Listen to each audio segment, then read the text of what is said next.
Hi guys, welcome to the channel. In today's video, I'm going to show you how you can delete YouTube video from your YouTube channel in mobile. So the first step you simply need to do is to open YouTube, click on your channel icon in the right bottom and go onto your channel, go onto the videos, click on three dots in front of the video.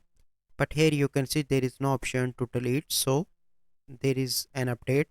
So you simply need to go onto the Play Store and you need to download YT Studio application.